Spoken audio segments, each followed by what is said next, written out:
Good morning everyone. Good morning ma'am. So आज हम thermodynamics का रिवीजन करते हैं। हमने थर्मोडायनेमिक्स पहले पढ़ा हुआ है तो थोड़ा फास्ट मिलके आज चलेंगे, बट ऐसा नहीं है, सबको टॉपिक समझ आना चाहिए। जो भी कॉन्सेप्ट है हम एक एक कॉन्सेप्ट क्लियर करते हुए चलेंगे और किसी को भी कोई भी डाउट है बीच में तो पूछ सकता है, ठीक है। तो स्टार्ट करते हैं हम अपना थर्मोडायनेमिक्स। देखो थर्मोडायनेमिक्स क्या है? In thermodynamics we study the relation between the heat, work, energy and temperature, and also we learn about the transform the energy, how the energy transform or how the energy transform, है ना। हम क्या करते हैं इसमें कि जो भी जैसे कोई अभी क्या पढ़ना है, केमिस्ट्री में थर्मोडायनेमिक्स पढ़ना है, तो केमिस्ट्री में थर्मोडायनेमिक्स पढ़ना है, हम किसके बारे में पढ़ेंगे? केमिकल रिएक्शंस के बारे में पढ़ते हैं। केमिकल रिएक्शन में कैसे हीट का एक्सचेंज होता है, कहां पे एनर्जी एब्सॉर्ब होगी, कहां एनर्जी रिलीज हो रही है, कौन सा रिएक्शन है जिसमें एनर्जी एब्सॉर्ब करता है, कौन सा रिएक्शन है जो एनर्जी को रिलीज करता है, वो हम पढ़ने वाले किसमें? थर्मोडायनेमिक्स में, किसमें? केमिस्ट्री में। इतना क्लियर है। हमें ये भी दिखा है कि एनर्जी में बहुत ट्रांसफर एक जगह से दूसरी जगह एनर्जी ट्रांसफर भी होती है और ट्रांसफॉर्म भी होती है from one form of energy to the another form of energy. ये हमने देखा होगा। अब क्योंकि हम केमिकल रिएक्शंस के बारे में पढ़ने वाले तो हमने ये देखा है कि केमिकल रिएक्शन दो टाइप की होगी। कौन-कौन सी? एक होती है एंडोथर्मिक रिएक्शन और दूसरी कौन सी होती है? Exothermic reaction. ये सबको पता है क्या होता है? फर्स्ट होगा, अगर हम रिएक्शंस की बात करें कि रिएक्शंस कितने टाइप के होंगे, तो कितने टाइप के होते हैं रिएक्शन? कितने टाइप के होते हैं? फर्स्ट कौन सा होगा? एंडोथर्मिक रिएक्शन और सेकंड कौन सा होगा? एक्सोथर्मिक। कौन सा? एंडोथर्मिक एंड सेकंड कौन सा होगा? एक्सोथर्मिक। अब इन दोनों टर्म्स में डिफरेंस क्या है? क्यों हम कोई रिएक्शन को एंडोथर्मिक कहते हैं और किसी को एक्सोथर्मिक कहते हैं, है ना? तो हमने ये देखा है कि कभी-कभी कोई रिएक्शन को प्रोसीड करवाने के लिए हमें एनर्जी देनी पड़ती है, जैसे कि हीट एनर्जी। कोई रिएक्शन अगर बिना हीट के नहीं हो सकती तो हमें क्या करना पड़ेगा? उसे हीट देना पड़ेगा। जैसे हम इसे हीट प्रोवाइड करते हैं तो वो क्या होता है? रिएक्शन आगे बढ़ता है और किस में कन्वर्ट होता है? प्रोडक्ट में। किसमें कन्वर्ट होगा? प्रोडक्ट में। इसका मतलब क्या है कि उस रिएक्शन को होने के लिए किस चीज की जरूरत पड़ रही है? हीट की जरूरत पड़ रही है। इसका मतलब क्या है कि रिएक्शन हीट को एब्सॉर्ब कर रही है for the proceeding of the reaction. तो उस टाइप के रिएक्शन को क्या कहते हैं हम? Endothermic reaction. क्या इतना क्लियर है? इतना क्लियर है क्या? एंडोथर्मिक रिएक्शन समझ आया? कोई भी रिएक्शन जो हीट को या फिर किसी एनर्जी को एब्सॉर्ब करती है for proceeding the reaction to converting in the product, वो रिएक्शन को क्या कहते हैं हम? Endothermic reaction. लेकिन ऐसी रिएक्शन जिसे हीट की जरूरत नहीं पड़ती, जिसे किसी एनर्जी की जरूरत नहीं पड़ती, लेकिन जैसे वहां पे प्रोडक्ट बनता है वो क्या करता है? एनर्जी रिलीज करता है। क्या करता है? वो रिएक्शन एनर्जी रिलीज करती है। प्रोडक्ट के फॉर्मेशन से एनर्जी रिलीज होती है। तो जिस भी रिएक्शन में एनर्जी रिलीज होगी इनसाइड ऑफ द प्रोडक्ट तो वो क्या कहलाएगा? Exothermic reaction. समझ आया क्या?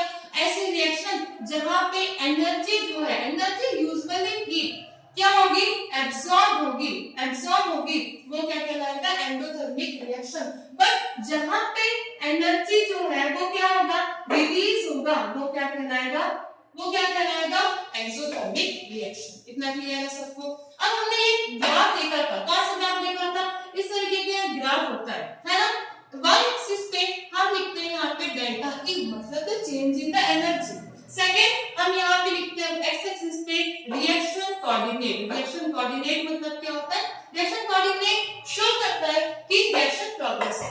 इसको शो करता है रिएक्शन प्रोग्रेस को। अब यहाँ पे देखिए डेल्टा E है और रिएक्शन कोऑर्डिनेट है। हम यहाँ पे ग्राफ बना रहे हैं किसका? एंडोथर्मिक रिएक्शन का। किसका बना रहे हैं? एंडोथर्मिक रिएक्शन का। अभी क्या होगा? यहाँ पे रिएक्टेंट कीजिए। अब हमारे पास रिएक्टेंट है, रिएक्टेंट की कुछ ना कुछ एनर्जी लगी होगी ना, तो यहाँ पे रिएक्टेंट है, ये है रिएक्टेंट। रिएक्टेंट जो है एक एनर्जी लगेगी उसे किसमें कन्वर्ट होने के लिए? प्रोडक्ट में कन्वर्ट होने के लिए। तो ये जो ग्राफ होता है वो किसका होता है? एंडोथर्मिक है। इसका जो ग्राफ हमें देखने को मिलता है एंडोथर्मिक। अब कैसे? क्यों एंडोथर्मिक है? क्योंकि देखो ये जो एनर्जी जैसे कि डेल्टा ये एनर्जी को रिप्रेजेंट करता है ना, एनर्जी को रिप्रेजेंट कर रहा है। तो यहाँ पे ये जो है ये रिप्रेजेंट कर रहा है एनर्जी ऑफ द रिएक्टेंट। क्या रिप्रेजेंट कर रहा है ये? Energy of the reactant. क्या रिप्रेजेंट कर रहा है? Energy of the reactant. अगर प्रोडक्ट की बात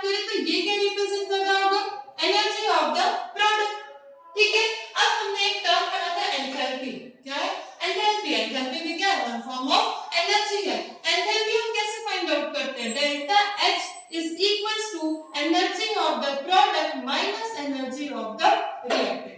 क्या लिखते हैं हम? Delta H is equals to energy of the product minus energy of the reactant. अब देखिए यहाँ पे energy of the product greater है कि smaller है as compared to energy of the reactant? क्या है? energy of the product क्या है?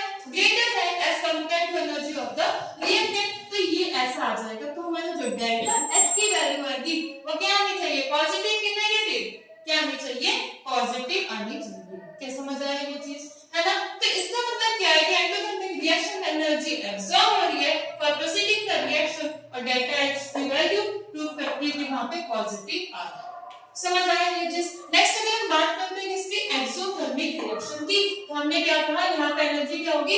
रिलीज होगी. और हम कैसे लिखते हैं ये? हमने देखा यहाँ पे बाय सिस्टम एनर्जी ले लेंगे, यहाँ पे हम लेंगे रिएक्शन कोऑर्डिनेट और reaction progress.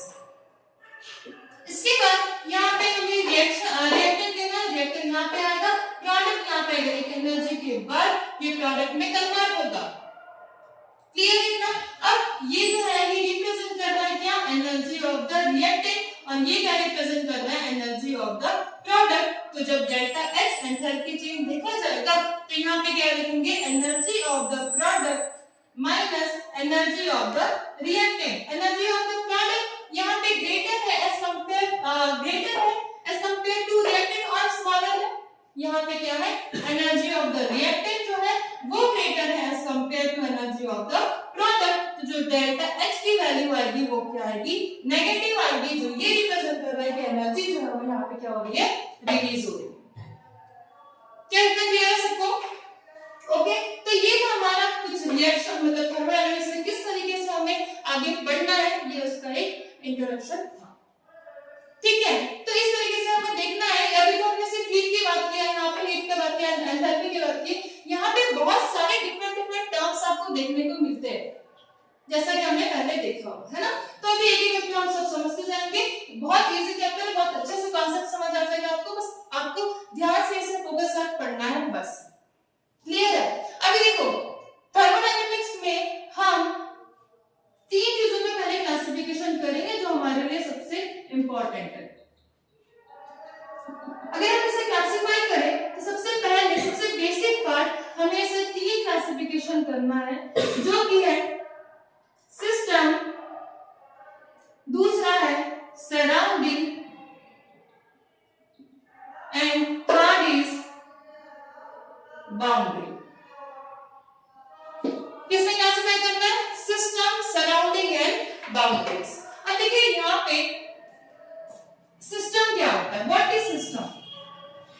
What is system? तो सिस्टम क्या होता है? मतलब ऐसा कोई एरिया जहां पे रिएक्शन परफॉर्म हो रही है, जहां पे रिएक्शन परफॉर्म हो रही है. The reason that reaction is performing, वहां उसे क्या कहेंगे हम? सिस्टम. जैसे मान लो एक रूम है, रूम में एक बीकर में हम क्या कर रहे हैं? रिएक्शन परफॉर्म कर रहे हैं. तो वो जो बीकर है वो क्या कहलाएगा? सिस्टम कहलाएगा. वो क्या कहलाएगा? सिस्टम कहलाएगा. है ना?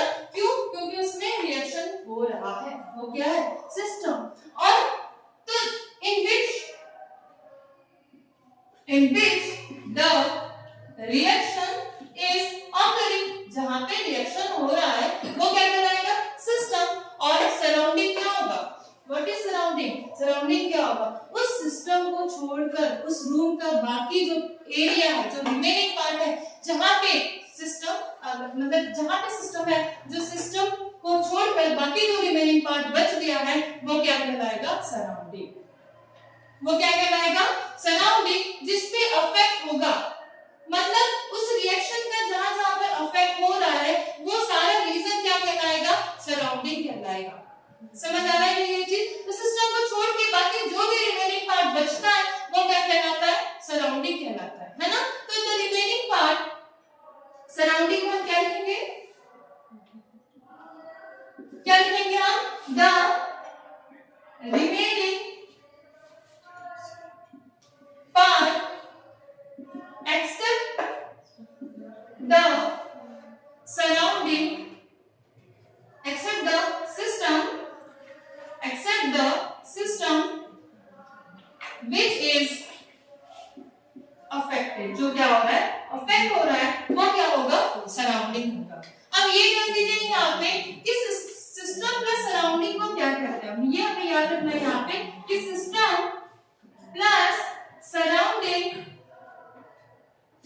आपस में मिलकर क्या बोलते हैं हम इसे जो टोटल बोलते हैं जो साथ में बोला जाता है सिस्टम प्लस सराउंडिंग को वो क्या कहते हैं हम यूनिवर्स कहते हैं। क्या कहते हैं यूनिवर्स। सिस्टम प्लस सराउंडिंग मिलकर क्या बनता है यूनिवर्स।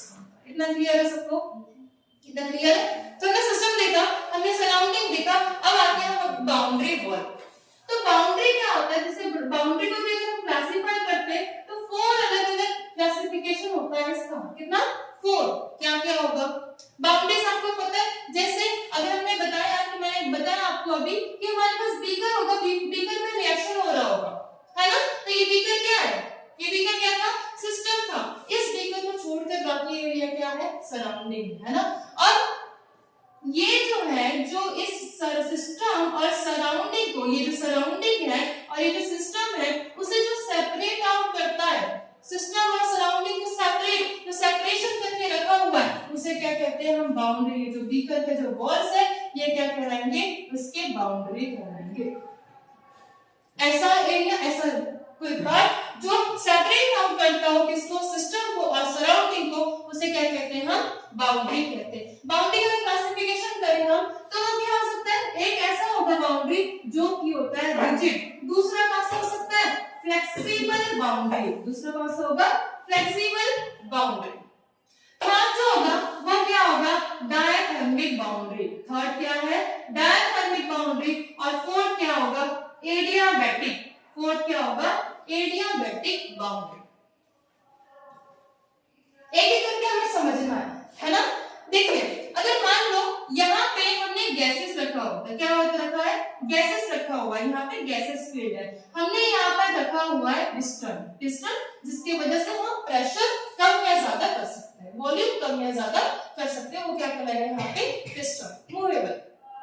अब यहाँ पे देखिए जैसे जैसे गैस अगर एक्सपांड होगी तो ये क्या करेगा पिस्टन धीरे धीरे ऊपर जाएगा, मतलब इस बीकर का ये जो रिएक्शन यहाँ पे गैसेस थी उसका वॉल्यूम क्या हो रहा होगा धीरे धीरे इंक्रीज हो रहा होगा। क्या हो रहा होगा इंक्रीज हो रहा होगा। तो इसका जो बाउंड्री था, ये जो बाउंड्री है जो सराउंडिंग सिस्टम को सेपरेट आउट कर रही है वो यहाँ पे अभी फिक्स्ड रिजिड नहीं है, वो क्या हो रहा है यहाँ पे फ्लेक्सिबल है, वो अपने अकॉर्डिंग क्या हो सकता है चेंज हो सकता है। तो वो किसके अंदर में आएगा फ्लेक्सिबल के अंदर, किसके अंदर में आएगा फ्लेक्सिबल। लेकिन मान लो अगर हमने यहाँ से पिस्टन हटा के अगर यहाँ पे जो गैस फील्ड है उसमें हमने क्लोज कर दिया, इसे पूरा क्लोज ही कर दिया, क्या कर दिया पूरा क्लोज कर दिया, तो यहाँ पे अब क्या इसका वॉल्यूम इसका प्रेशर हम चेंज कर सकते हैं क्या, कर सकते हैं क्या नहीं कर सकते। इसीलिए ये जो बाउंड्री हो जाएगी वो क्या हो जाएगी रिजिड, चारों साइड से क्या है ये पूरा पैक्ड है और ये ना तो इंक्रीज हो रहा है ना ही डिक्रीज हो रहा है, तो वो क्या कहलाएगा फिक्स्ड बाउंड्री या फिर रिजिड बाउंड्री। क्लियर है इतना। नेक्स्ट आता है अपना डायथर्मिक। डायथर्मिक में हम और क्या लिख सकते हैं समझने के लिए कंडक्टिंग लिख सकते हैं। क्या लिख सकते हैं स्टूडेंट्स कंडक्टिंग, मतलब अगर हीट मान लो अगर यहाँ पे ये जो रिएक्शन हो रही है यहाँ पे एक्सोथर्मिक रिएक्शन है, क्या रिएक्शन है एक्सोथर्मिक रिएक्शन है, मतलब यहाँ पे क्या हो रहा होगा हीट रिलीज हो रहा होगा। तो अगर हीट रिलीज हो रहा है तो अगर वो हीट एनवायरनमेंट में ट्रांसफर हो सकती है by the help of this boundary, मतलब बाउंड्री ऐसी है कि वो हीट जो है वो बाहर भी आ सकता है सराउंडिंग में, तो वो जो बाउंड्री होगा वो क्या कहलाएगा डायथर्मिक बाउंड्री।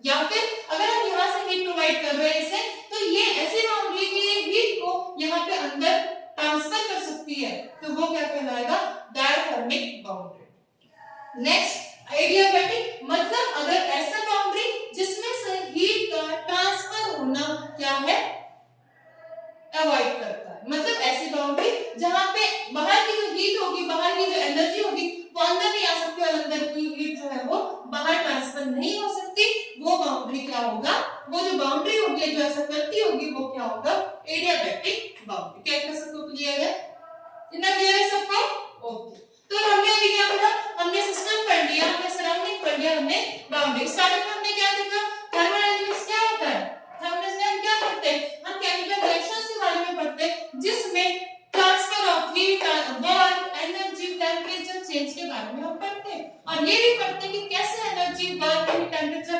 ट्रांसफॉर्म होता है या फिर ट्रांसफर होता है। फिर हमने देखा कि केमिकल रिएक्शंस दो टाइप के होंगे, कौन से, एंडोथर्मिक और एक्सोथर्मिक। एंडोथर्मिक मतलब ऐसे रिएक्शन जिससे एनर्जी एब्सॉर्ब करना पड़ता है रिएक्शन प्रोसीड करने के लिए, प्रोडक्ट में कन्वर्ट होने के लिए, वो क्या होगा, एंडोथर्मिक रिएक्शन।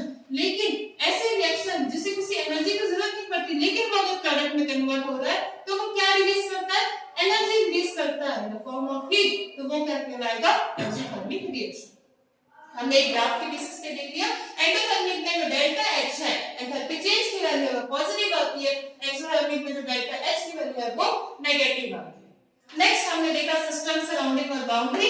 हम तीन चीजों के बारे में पढ़ते हैं, सिस्टम जहां पे रिएक्शन हो रहा होता है, सराउंडिंग जो रिमेनिंग पार्ट है एक्सेप्ट द सिस्टम जहां पे अफेक्ट हो रहा है उस रिएक्शन का, और थर्ड वो क्या है, बाउंड्री है जो सेपरेट करती है किसको, सिस्टम और सराउंडिंग। सिस्टम प्लस सराउंडिंग मिलके क्या बनते हैं, यूनिवर्स। यहाँ पे एक क्वेश्चन आपका आता है, आपका क्वेश्चन क्या आएगा, आपको पूछेगा क्या सिस्टम सराउंडिंग का पार्ट है क्या, is a system is a part of surrounding, क्या सिस्टम सराउंडिंग का पार्ट है, नहीं, वेरी गुड, क्या सिस्टम सराउंडिंग का पार्ट नहीं है, सिस्टम किसका पार्ट है, यूनिवर्स का पार्ट है। क्यों, क्योंकि यूनिवर्स मिलके बना है किससे, सिस्टम प्लस सराउंडिंग से। सिस्टम और सराउंडिंग अलग अलग चीजें हैं, तो सिस्टम सराउंडिंग का पार्ट नहीं है, सराउंडिंग सिस्टम का पार्ट नहीं है। क्या क्लियर है, तो इस टाइप क्वेश्चन आप यहाँ पे सॉल्व कर सकते हैं। ओके, अब यहाँ पे एक बार देख लेते हैं कि सिस्टम का भी क्लासिफिकेशन होता है, दो क्लासिफिकेशन है, दो बेसिस पे, वो भी देख लेते हैं। ओके,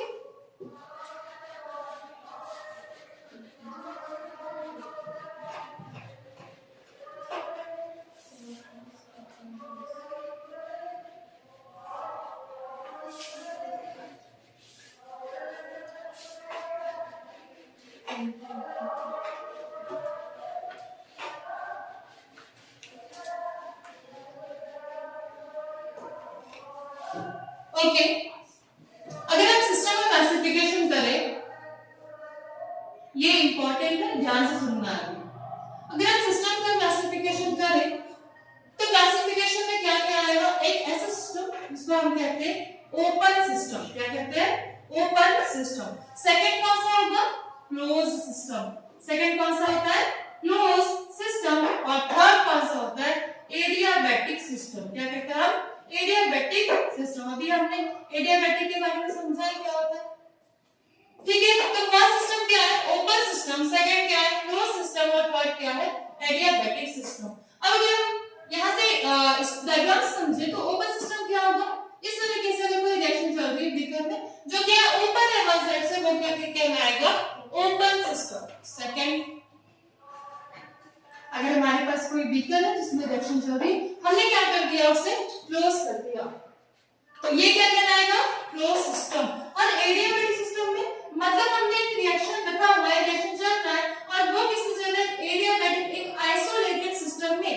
किसमें चल रहा है, आइसोलेटेड सिस्टम में, तो ये क्या कहलाएगा, एडियाबैटिक सिस्टम। तो इस तीन क्लासिफिकेशन से आप समझ सकते हैं सिस्टम के बारे में। अगर हम देखें यहाँ पे ओपन सिस्टम क्या होता है, तो हम दो चीजों से यहाँ पे समझते हैं, एक होता है मास से और दूसरा होता है एनर्जी से। यहाँ पे रिलेशन हमें पुट करना है।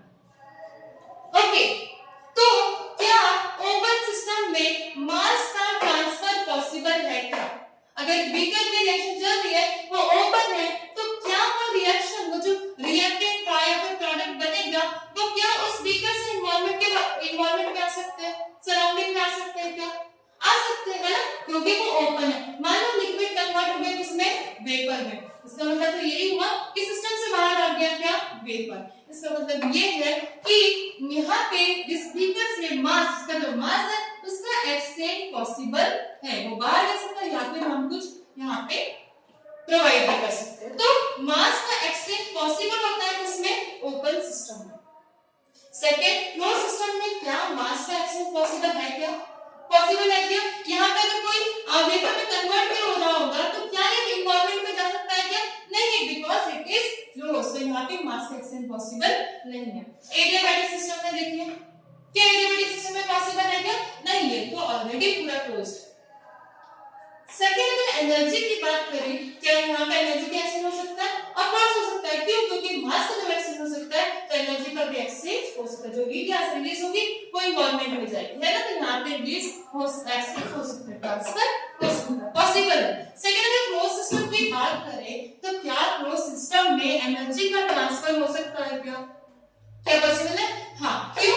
क्योंकि यहाँ पे क्या है, क्योंकि ऐसी बाउंड्री है अभी जहाँ जो क्या है डायथर्मिक है। डायथर्मिक में मतलब जो हीट का है वो एक्सचेंज यहाँ पे पॉसिबल है, तो एनर्जी भी यहाँ पे चेंज हो सकता है, एक्सचेंज हो सकता है। और अगर एडियाबैटिक सिस्टम की बात करें तो मैंने अभी ही बताया कि एडियाबैटिक में हम हीट का एक्सचेंज नहीं कर सकते। हीट का जो चेंज होता है वो क्या होता है, यहाँ पे जीरो होता है एडियाबैटिक सिस्टम में। तो यहाँ पे ना तो मास एक्सचेंज हो सकता है और ना ही एनर्जी एक्सचेंज पॉसिबल है। तो इस तरीके से क्या करते हैं, हम अपना सिस्टम देखते हैं। समझ आया ये चीज? ये क्लियर है सबको?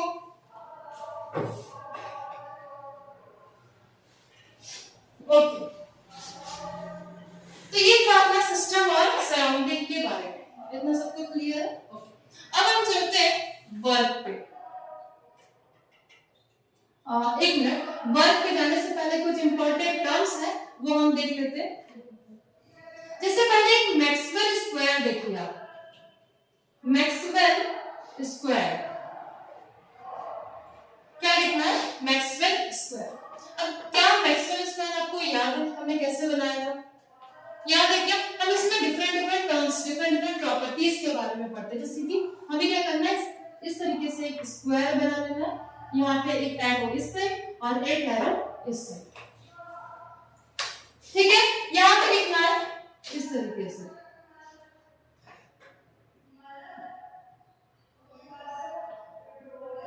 इस तरीके से हमने लिख लिया, ठीक है? यहाँ पे एस, एस क्या रिप्रेजेंट करता है? एस क्या रिप्रेजेंट करता है? हाँ, वेरी गुड, क्या रिप्रेजेंट करेगा? एंट्रोपी रिप्रेजेंट करता है। टी, टी क्या रिप्रेजेंट करता है? ये क्या रिप्रेजेंट करेगा? यहाँ पे प्रेशर रिप्रेजेंट करेगा। यहाँ पे टी क्या रिप्रेजेंट करता है? टेम्परेचर। यहाँ पे बी क्या रिप्रेजेंट करता है? वॉल्यूम। ओके, यहाँ पे एच क्या रिप्रेजेंट करता होगा? एंथैल्पी। हमने अभी लिखा है ग्राफ में। यहाँ पे जी क्या रिप्रेजेंट करता है? बोलिए, हीट फ्री एनर्जी। यहाँ पे ए क्या रिप्रेजेंट करता है? फ्री हेल्महोल्ट्ज एनर्जी, ठीक है? और यू क्या रिप्रेजेंट करता है? यू क्या रिप्रेजेंट करता है? Internal value, internal energy. क्या इतना क्लियर है सबको? तो ये सारे टर्म्स के बारे में हमें एक एक करके आगे पढ़ना है, क्लियर है इतना? अब यहाँ पे ये हमने इसलिए पढ़ा कि अभी आगे क्या होगा, इसका यूज होगा। ये सारे टर्म्स की लर्न करने के लिए ये हमारे लिए जरूरी है। हम इसको ट्रिक से क्लियर कर सकते हैं क्या? क्या देखा था हमने यहाँ पे? क्या देखा था? Good person have studied under very amazing teacher. ये देखा था हमने, है ना? इस ट्रिक से हम ये सब चीजें लर्न कर सकते हैं। ओके, तो मैक्सवेल स्क्वायर। अब दो तीन प्रॉपर्टीज के बारे में हम पढ़ेंगे। जैसे क्या पढ़ने वाले हैं अभी?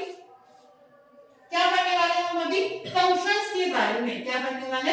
फंक्शंस के बारे में। जैसे कि एक हम पढ़ते हैं स्टेट फंक्शन, स्टेट फंक्शन, और दूसरा होता है पाथ फंक्शन। दूसरा क्या है? Path function. एक होता है स्टेट फंक्शन और दूसरा कौन सा है? Path function. देखो यहाँ से नाम से समझ आ रहा है, यहाँ पे क्या लिखा हुआ है? स्टेट, और यहाँ पे क्या लिखा हुआ है? पाथ फंक्शन, है ना? इसमें क्या समझ आ रहा है हमें कि स्टेट फंक्शन मतलब ऐसी प्रॉपर्टीज जो सिर्फ और सिर्फ डिपेंड करती होगी इनिशियल स्टेट और फाइनल स्टेट पे। उस प्रॉपर्टी, उससे क्या कहते हैं हम? स्टेट फंक्शन कहते हैं। क्या कहते हैं उसे? State function. जो सिर्फ और सिर्फ डिपेंड करेगी, क्या लिखेंगे हम? which depends only on the states, है ना? जो सिर्फ क्या है, जैसे A है, यहाँ पे B है, A मेरे स्थान से ऊपर जा रहा है B तक, इस तरीके से। पर यहाँ पे जैसे इसका प्रेशर है P1, इसका प्रेशर है B1, इसका प्रेशर है P2, इसका प्रेशर वॉल्यूम है V2। तो ये डिपेंड ही नहीं कर रहा है कि ये P एक बात से जा रहा है, Q से जा रहा है या फिर R से जा रहा है, उसे बस ये पता होना चाहिए कि उसका फाइनल स्टेट में प्रेशर और वॉल्यूम कितना है और इनिशियल में कितना था। वो क्या कहलाएगा? स्टेट फंक्शन कहलाएगा। लेकिन ऐसी properties which depends on the state and path function which depend on the path from which it goes, तो वो क्या कहलाएगा? पाथ फंक्शन कहलाएगा। वो क्या कहलाएगा? Path function. मतलब ये अगर ये रिएक्शन जैसे हो रही है तो ये डिपेंड करेगा कि अगर P पाथ से जाएगा तो डिफरेंट आएगा, Q से जाएगा तो डिफरेंट हो जाएगा और R से जाएगा तो डिफरेंट हो जाएगा। इतना समझ आया? तो वो डिपेंड करता है कि डिफरेंट पाथ से होने पे जाके डिफरेंट वैल्यू आएगी, डिफरेंट रिजल्ट हमें मिलेगा। वो क्या होगा? पाथ फंक्शन होगा। क्या क्लियर है जी? अब हमें ये देखना है कि इन सारी प्रॉपर्टीज में कौन सा ऐसा है जो स्टेट फंक्शन को फॉलो करता है और कौन सी ऐसी प्रॉपर्टी है जो पाथ फंक्शन को फॉलो करती है। तो हमें ये ध्यान रखना है यहाँ पर कि पाथ फंक्शन में कौन-कौन सी प्रॉपर्टी आती है। पाथ फंक्शन में आता है वर्क, पाथ फंक्शन में आता है हीट एंड पाथ फंक्शन में आता है हीट कैपेसिटी। हमें बस ये चीज याद रखनी कि पाथ फंक्शन में क्या-क्या आते हैं, क्योंकि बाकी जो रिमेनिंग है वो किस में आएंगे? स्टेट फंक्शन में आएंगे। तो अगर मैं पूछूं कि पाथ फंक्शन कौन-कौन सी प्रॉपर्टी शो करते हैं तो क्या बोलोगे आप? कौन-कौन से शो करते हैं? वर्क, हीट और हीट कैपेसिटी ऐसा है जो पाथ फंक्शन है। लेकिन चाहे वो इंटरनल एनर्जी की बात हो, एंथैल्पी की बात हो, एंट्रोपी की बात हो, इस फ्री एनर्जी की बात हो, हेबर्स फ्री एनर्जी की बात हो, तो यहाँ पे ये क्या होंगे? सारे के सारे क्या होंगे? सारे के सारे क्या होंगे? स्टेट फंक्शन होंगे। क्या इतना क्लियर है सबको? ओके, तो ऐसा है। अगर हम इसके बाद और एक प्रॉपर्टी आती है हमारे पास जिसे हम इंटेंसिव और एक्सटेंसिव प्रॉपर्टी कहते हैं।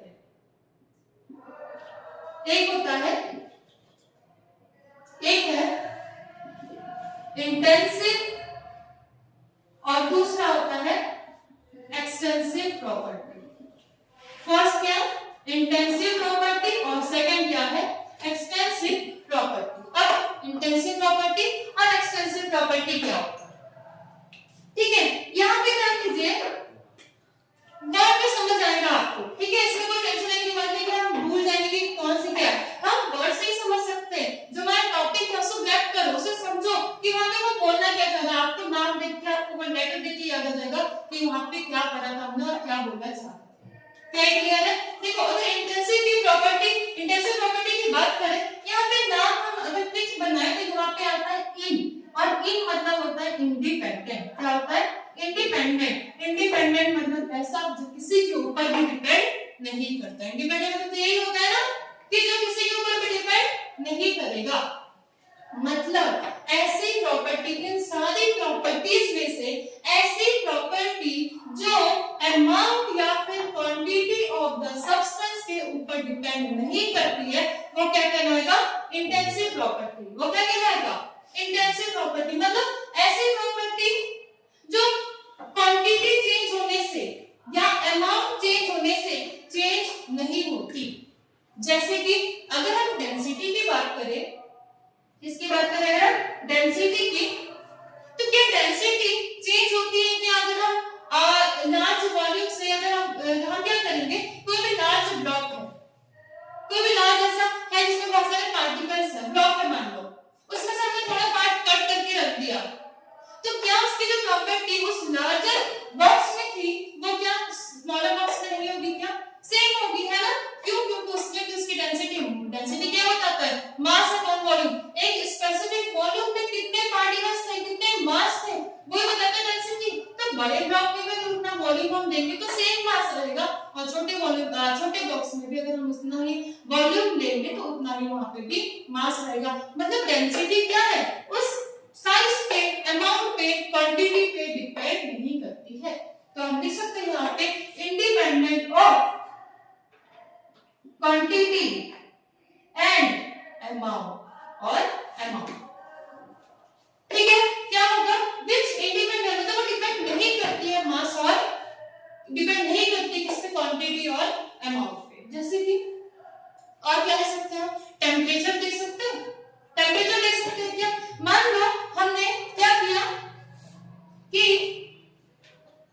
टेम्परेचर किसी एक सिस्टम का क्या है, टेम्परेचर है ना, एक बीकर में हमने एक सॉल्यूशन लिया तो कोई ना कोई टेम्परेचर है, उसे अगर हम रिमूव कर देते हैं वहां से, थोड़ा हमने पानी लिया और रिमूव कर दिया, तो जो बड़े बीकर में जितना अगर टेम्परेचर रहा होगा, अब क्या स्मॉल बीकर में जो हमने सॉल्यूशन लिया उसमें क्या सेम टेम्परेचर नहीं रहा होगा, क्या रहा होगा, तो वो क्या डिपेंड करे कि लार्ज वॉल्यूम होगा तो लार्ज टेम्परेचर, स्मॉल वॉल्यूम होगा तो स्मॉल टेम्परेचर, नहीं ना, नहीं ऐसा नहीं कर रहा है, मतलब क्वांटिटी पर डिपेंड ही नहीं कर रहा, तो वो भी क्या होगा, एक इंटेंसिव प्रॉपर्टी होगी, समझ आएगी चीज, तो डेंसिटी हो गया, टेम्परेचर हो गया, या फिर वॉल्यूम और भी प्रॉपर्टी से भी मोलर वॉल्यूम हो गया, रेजिस्टेंस हो गया, ये सब क्या होते हैं, ये सब क्या होते हैं, इंटेंसिव प्रॉपर्टी होती है। लेकिन अगर हम एक्सटेंसिव प्रॉपर्टी की बात करें, एक्सटेंसिव प्रॉपर्टी क्या करती है, डिपेंड्स ऑन द क्वांटिटी, किसके ऊपर डिपेंड करेगी,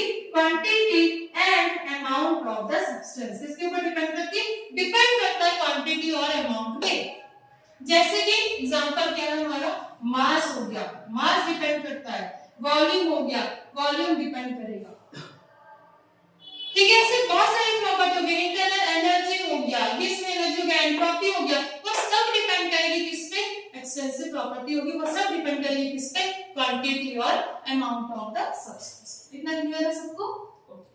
अब आगे बढ़ते हैं, हम एक एक करके सारी प्रॉपर्टी को भी पढ़ेंगे, ठीक है, सबसे पहले हम वर्क पढ़ेंगे, हीट पढ़ेंगे, ऐसे इंटरनल एनर्जी पढ़ेंगे, एंथैल्पी पढ़ेंगे, ऐसे करके पढ़ते जाएंगे, ठीक है। सबसे फर्स्ट हमें जो पढ़ना है वो है वर्क।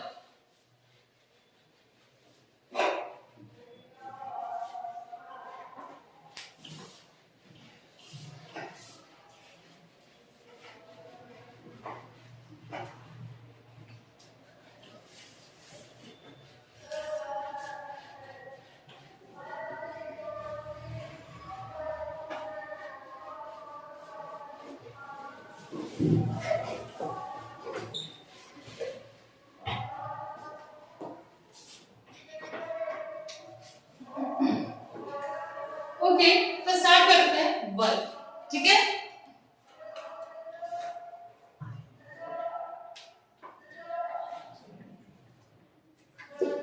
क्या क्या पढ़ना है, सबसे पहले हमें वर्क पढ़ना है ना, अगर हम वर्क की बात करें, हम सब जानते हैं वर्क क्या होता है ना, वर्क को हम डिनोट किससे करते हैं, वर्क को हम डिनोट किससे करते हैं, रिप्रेजेंटेड बाय या फिर denoted by W, very good, किससे डिनोट करते हैं हम, डिनोटेड बाय W, W क्या रिप्रेजेंट करेगा, वर्क रिप्रेजेंट करेगा, ओके। अगर हम प्रॉपर्टी की बात करें, इंटेंसिव और एक्सटेंसिव, जैसे हमने अभी देखा था, इंटेंसिव और एक्सटेंसिव की बात करें तो वर्क किसके अंदर में आएगा, इंटेंसिव प्रॉपर्टी या एक्सटेंसिव प्रॉपर्टी, किसके अंदर में आएगा, एक्सटेंसिव प्रॉपर्टी, जो डिपेंड करेगा किस पे, जो डिपेंड करेगा किस पे, क्वांटिटी और अमाउंट पे, एक्सटेंसिव प्रॉपर्टी है, ये क्या है, एक्सटेंसिव प्रॉपर्टी है, वर्क इज एक्सटेंसिव प्रॉपर्टी। और ये बताइए क्या ये फंक्शन कैसा है, स्टेट फंक्शन है कि पाथ फंक्शन है, हमने क्या देखा था अभी, सिर्फ तीन ऐसी चीज प्रॉपर्टी है जो किसमें आती है, पाथ फंक्शन में, कौन कौन सी, work, heat and heat capacity, तो वर्क क्या होगा, पाथ फंक्शन होता है, क्या होता है, पाथ फंक्शन, ठीक है। अगर हमने देखा है पहले फिजिक्स में भी हमने पढ़ते हैं वर्क का फार्मूला क्या होता है वर्क का फार्मूला, वर्क का फार्मूला क्या होता है, work is equals to force into displacement, पढ़ा है कि नहीं पढ़ा हमने, पढ़ा है फिजिक्स में, वर्क इज इक्वल्स टू क्या होता है, फोर्स इनटू डिस्प्लेसमेंट, लेकिन अभी तो हम क्या पढ़ रहे हैं, केमिस्ट्री पढ़ रहे हैं, हम क्या पढ़ रहे हैं अभी, केमिस्ट्री, तो यहाँ पे हम वर्क में फार्मूला को थोड़ा सा एक्सचेंज कर देते हैं, क्या हम एक्सचेंज करते, कौन सी प्रॉपर्टी, यहाँ पे फोर्स की जगह हम क्या इन्वॉल्व करते हैं, प्रेशर इन्वॉल्व करते हैं, क्या इन्वॉल्व करते हैं, प्रेशर इन्वॉल्व करते हैं, और डिस्प्लेसमेंट में चेंज इन, यहाँ पे डिस्प्लेसमेंट जो लिखा है उसमें क्या हम यूज करते हैं, change in the volume use करते हैं, क्या यूज करते हैं, चेंज इन द वॉल्यूम, इतना क्लियर है सबको। तो अभी हमारा जो केमिस्ट्री में जो फार्मूला बना वो क्या बना है, W is equal to pressure into delta V, delta V क्या होगा यहाँ पे, what is delta V, delta V क्या बताना,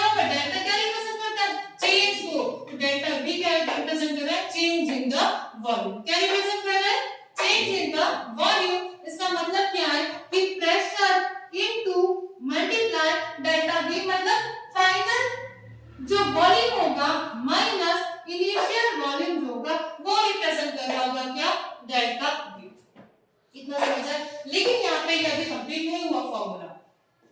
केमिस्ट्री में इन्वॉल्व होता है साइन कन्वेंशन का, किस चीज का? साइन कन्वेंशन का। और उस साइन कन्वेंशन के थ्रू यहाँ पे ये बताया गया कि हम केमिस्ट्री में जब वर्क का फॉर्मूला लिखेंगे तो यहाँ पे P डेल्टा V के पहले साइन लगाएंगे किस चीज का? माइनस का। किस चीज लगाएंगे? माइनस का। माइनस का क्यों लगाया वो भी हम यहाँ पे प्रूव करेंगे कि क्यों हमें यहाँ पे P डेल्टा V में माइनस साइन लगाने की जरूरत पड़ी। समझ आया क्या? ये सब किसके थ्रू हुआ? साइन कन्वेंशन केमिस्ट्री में किया गया था तब। क्लियर है इतना? तो आगे देखते हुए क्या होगा, पहले इतना देखिए आप कि अगर हमारे पास बीकर है, इस बीकर में क्या रखा हुआ है? गैसेस रखा हुआ है। ठीक है, जैसे यहाँ पे हमने यहाँ पे क्या लिया हुआ है? पिस्टन लिया हुआ है। यहाँ पे क्या प्रेजेंट है? गैस प्रेजेंट है। हम क्या करेंगे? पिस्टन पकड़ के क्या करेंगे? हम यहाँ पे प्रेशर अप्लाई करना शुरू करेंगे। जैसे कि हम प्रेशर अप्लाई करेंगे, वॉल्यूम कम होगा कि इंक्रीज होगा? क्या होगा? वॉल्यूम धीरे धीरे क्या होता जाएगा? डिक्रीज होता जाएगा। वॉल्यूम क्या रिप्रेजेंट करता है? वॉल्यूम मतलब space occupied by this gaseous particle. तो जैसे ही हमने यहाँ पे प्रेशर इंक्रीज किया, पिस्टन क्या आ जाएगा? नीचे आ जाएगा। पिस्टन नीचे आ गया और जो ये गैसेस का जो वॉल्यूम था वो क्या होगा? धीरे धीरे डिक्रीज हो गया। तो अगर वॉल्यूम की बात करें तो ये इनिशियल वॉल्यूम था इसका, और ये क्या है? इसका फाइनल वॉल्यूम है या नहीं? ये इसका इनिशियल वॉल्यूम था और ये इसका फाइनल वॉल्यूम है। और हमने जो प्रेशर अप्लाई किया वो क्या है? P। P एक्सटर्नल, हम एक्सटर्नल प्रेशर अप्लाई किए। अब यहाँ पे देखिए, अगर हम यहाँ पे फॉर्मूला बनाएंगे किसका? वर्क का। हमने यहाँ पे क्या पता है? वर्क इज इक्वल टू होता है माइनस P डेल्टा V। अब क्योंकि यहाँ पे V फाइनल और V इनिशियल में कौन सा लार्जर है? अगर हम V फाइनल की बात करें, V फाइनल और V इनिशियल में, तो कौन सा वॉल्यूम ज्यादा है? यहाँ पे इनिशियल ज्यादा था कि फाइनल ज्यादा था? क्या था? इनिशियल वॉल्यूम ज्यादा था, ग्रेटर है। इसका मतलब V इनिशियल वॉल्यूम क्या है? ग्रेटर है। तो अगर हम यहाँ पे W is equals to minus P V final minus V initial करें तो माइनस P वॉल्यूम जो आएगा वो नेगेटिव आएगा कि पॉजिटिव आएगा? क्या आएगा? वो नेगेटिव आएगा। क्या आएगा? नेगेटिव। क्यों? क्योंकि V इनिशियल क्या है? V इनिशियल क्या है? ग्रेटर है। V फाइनल क्या है? स्मॉलर है। तो ये जो वैल्यू आएगी वो किस में आएगी? नेगेटिव में आएगी। और नेगेटिव क्या हो जाता है? पॉजिटिव। और हमें ये पता है साइन कन्वेंशन के हेल्प से हम केमिस्ट्री में क्या करते हैं? जब भी हम रिएक्शन में कोई भी kind of energy, any kind of energy जब हम प्रोवाइड करते हैं तो हम साइन क्या लगाते हैं? पॉजिटिव का। क्या लगाते हैं? पॉजिटिव। मतलब हमें ये याद रखना है यहाँ पे कि ऑन द सिस्टम पे वैल्यू क्या होगी? हमेशा पॉजिटिव होगी। लेकिन अगर रिएक्शन बाय द सिस्टम हो रहा होगा, मतलब अगर सिस्टम परफॉर्म कर रही है, सिस्टम हीट एनर्जी रिलीज कर रही है, सिस्टम एनर्जी रिलीज कर रही है, प्रेशर इंक्रीज कर रही है, तो वहां पे जो साइन होगा वो क्या लगाएंगे? हम नेगेटिव लगाएंगे। ऑन द सिस्टम के लिए पॉजिटिव, बाय द सिस्टम के लिए नेगेटिव लगेगा। अब यहाँ पे देखिए सिस्टम क्या आ रहा है? सिस्टम क्या कर रहा है? ऑन द सिस्टम कर रहे हैं, हम वर्क कर रहे हैं, हम अपना प्रेशर लगा के यहाँ पे क्या कर रहे हैं? डिक्रीज कर रहे हैं, इंक्रीज कर रहे हैं प्रेशर को, डिक्रीज कर रहे हैं इससे वॉल्यूम को।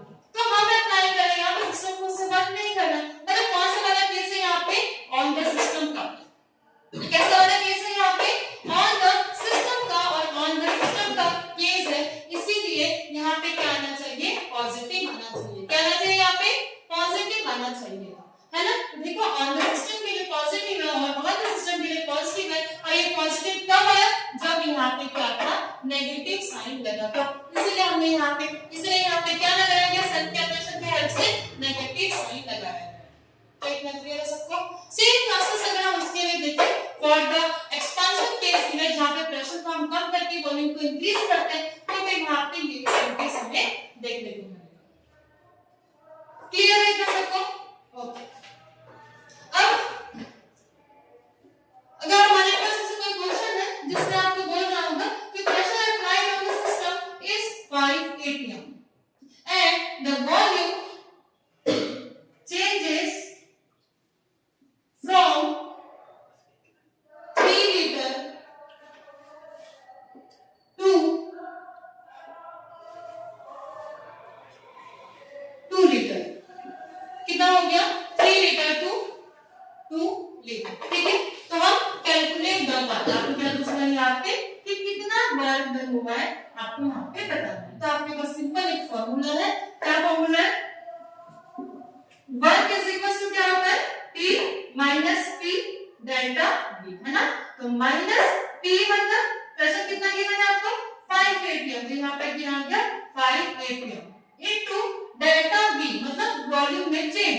इनिशियल वॉल्यूम और फाइनल वॉल्यूम क्या गिवन है आपको, इनिशियल वॉल्यूम क्या है आपका V इनिशियल क्या है, इनिशियल में आपके पास 3 लीटर प्रेजेंट है, फाइनल में आपके पास क्या प्रेजेंट है 2 लीटर।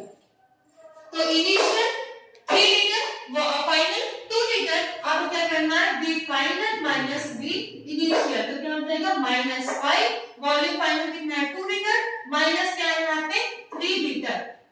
ठीक है, तो क्या आ जाएगा -5 इनटू -1 कितना आ गया +5, और यूनिट क्या आ जाएगा क्योंकि ये एटीएम देखा तो एटीएम, और यहाँ पे क्या आ जाएगा लीटर।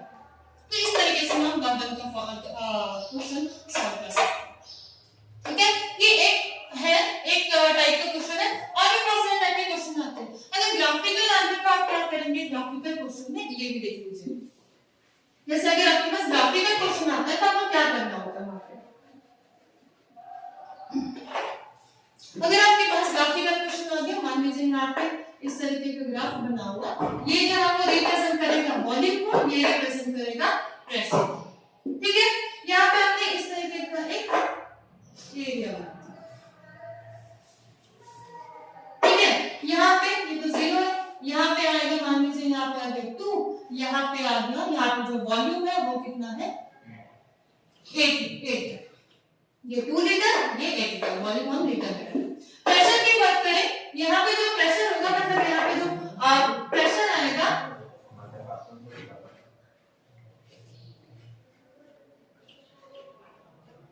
यहाँ पे हमने ले लिया 5 atm,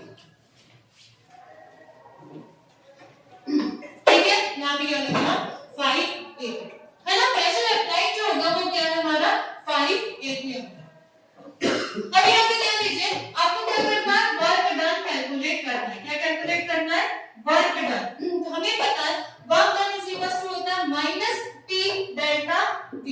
क्या होता है माइनस P डेल्टा V। देखिए यहाँ पे एक और आएगा एटीएम, प्रेशर क्या आएगा, प्रेशर यहाँ पे ले लिया, और किस वाले लाइन के लिए प्रेशर दिया आपको 3 atm, क्या दिया 3 atm। अगर इस टाइप का आपको क्वेश्चन आ गया तो आप इससे भी सॉल्व कर सकते हैं, लेकिन आपको क्या करना है, बहुत एक इजी मेथड होता है सॉल्व करने का। हमें क्या करना पड़ता है, अगर हमारे पास कोई ऐसा रेक्टेंगल स्क्वायर है तो हम क्या कर सकते हैं, उसके एरिया को कैलकुलेट करके भी हम यहाँ पे क्या कैलकुलेट कर सकते हैं, वर्क डन। जैसे ये क्या दिख रहा है आपको, यहाँ पे ये क्या दिख रहा है, स्क्वायर है कि रेक्टेंगल है, रेक्टेंगल है, यहाँ पे ये क्या रेक्टेंगल है, तो हम यहाँ पे work done is equals to area of rectangle से भी कैलकुलेट कर सकते हैं। कैसे, work done is equals to area into area of rectangle। area of rectangle क्या होता है, लेंथ into ब्रेड्थ। अगर हम यहाँ पे लेंथ की बात करें तो लेंथ कितना गिवन है आपको, इस रेक्टेंगल का एरिया लेंथ देखिए तो कितना, यहाँ पे 8 है, यहाँ पे 2 है, तो 8 माइनस 2 कितना आएगा, 6 आएगा, मतलब इसका जो लेंथ है वो कितना है 6 मीटर लिख सकते हैं। यहाँ पे देखो वॉल्यूम, अगर ब्रेड्थ की बात करें तो ब्रेड्थ कितना है, यहाँ पे ब्रेड्थ कितना है 5 माइनस 3 क्या हो गया 2, तो यहाँ पे क्या आ गया ये 2, है ना। तो ये क्या था, लीटर में था, ये किसमें था, एटीएम में था, 6 2 12 लीटर एटीएम या फिर एटीएम लीटर। तो कितना आ गया ये 12 एटीएम लीटर। तो वर्क क्या है यहाँ पे 12 एटीएम लीटर, समझ आया क्या। तो इस दो टाइप के क्वेश्चन को हम यहाँ पे सॉल्व कर सकते हैं, और भी आते हैं बाकी क्वेश्चन वो हम बनाकर करते जाएंगे। अभी यहाँ पे ये देखिए, एक सबसे इंपॉर्टेंट पॉइंट है कि कुछ केसेस में वर्क डन की वैल्यू जो होती है वो क्या होती है 0 होती है, कुछ केसेस में वर्क डन की वैल्यू क्या होती है 0।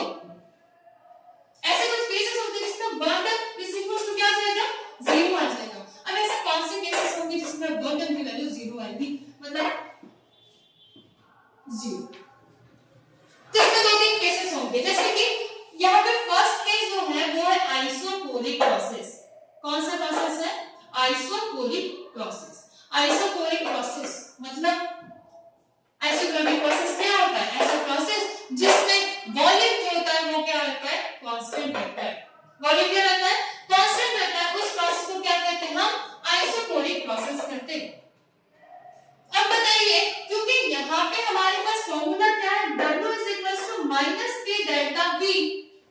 और अगर वॉल्यूम चेंज ही मतलब जो चेंज है वॉल्यूम, इस प्रोसेस में क्या होता है? वॉल्यूम चेंज क्या होता है? कांस्टेंट। मतलब एक बार अगर जो वॉल्यूम ले लिया हमने वो पूरे थ्रू द रिएक्शन होगा, तो चेंज हुआ क्या वॉल्यूम में? नहीं हुआ। वॉल्यूम कांस्टेंट है तो डेल्टा V क्या आ जाएगा? 0 आ जाएगा। वॉल्यूम कांस्टेंट है तो चेंज इन वॉल्यूम क्या हो गया? 0। और चेंज इन वॉल्यूम के अगर 0 है तो W की वैल्यू भी क्या आ जाएगी? 0 आ जाएगी। तो हमें ये ध्यान रखना है कि for the isochoric process the value the work done is always is 0। क्या ये क्लियर है सबको? नेक्स्ट जो केस होता है वो है फ्री एक्सपांशन का केस। कौन सा केस है? फ्री एक्सपांशन का केस। फ्री एक्सपांशन का case, what is free expansion? Free expansion मतलब क्या होता है? गैसेस के थ्रू क्या हो रहा है? एक्सपांशन हो रहा है, लेकिन वहां पे किसी भी टाइप का एक्सटर्नल प्रेशर अप्लाई नहीं है। मतलब विदाउट एक्सटर्नल प्रेशर अप्लाई नहीं है, किसी भी प्रकार का एक्सटर्नल अप्लाई वहां पे नहीं हो रहा है प्रेशर का, और जो गैस है वो क्या हो रही है? एक्सपांड करते जा रही है। उसे क्या कहते हैं? Free expansion. मतलब expansion of the gas without any presence of external pressure, वो क्या कहलाएगा? Free expansion. तो फ्री एक्सपांशन के केस में भी जो वर्क डन होता है वो क्या होता है? 0 होता है। क्या होता है? वर्क डन हमेशा 0। तो फ्री एक्सपांशन के केस में भी वर्क डन क्या होगा? 0। हमें ये ध्यान रखना है कि आइसोकोरिक प्रोसेस और फ्री एक्सपांशन के केस में क्या होगा? वर्क डन 0 होगा। इतना क्लियर है? तो यहाँ तक हमने ये पढ़ लिया। नेक्स्ट क्लास में हम क्या पढ़ेंगे? नेक्स्ट क्लास में हम वर्क डन के कुछ क्वेश्चन करेंगे, उसके बाद हम पढ़ेंगे हीट के बारे में। हीट भी क्या होता है?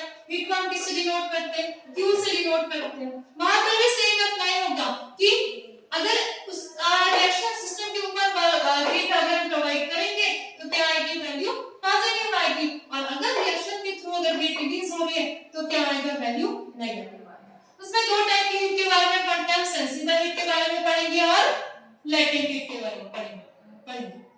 ठीक है? सेंसिबल हीट क्या होता है? सेंसिबल हीट क्या होगा?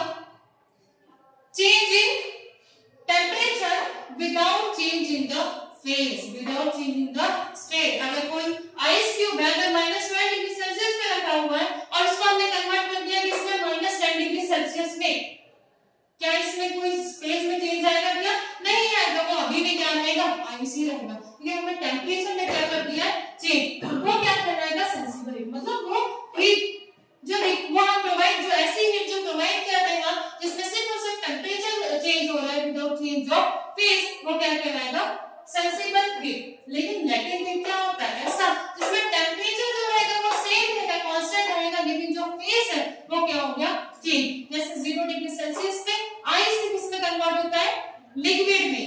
तो वहां पे टेम्परेचर तो 0 डिग्री ही रहता है, बस आइस से धीरे-धीरे क्या हो रहा है? वो लिक्विड में कन्वर्जन हो रहा है, तो वो क्या होता है? लेटेंट। तो ऐसा हम आगे पढ़ेंगे आज के लिए इतना। ठीक है? तो अच्छे से पढ़ना है, जितना मैंने बताया है अच्छे से पढ़ के आना है, घर से क्वेश्चन सॉल्व करना है, प्रैक्टिस करते जाना है। ठीक है? आप अपने करियर में 100% दीजिए, आपको रिजल्ट भी 100% ही मिलेगा। ठीक है? तो ऑल द बेस्ट।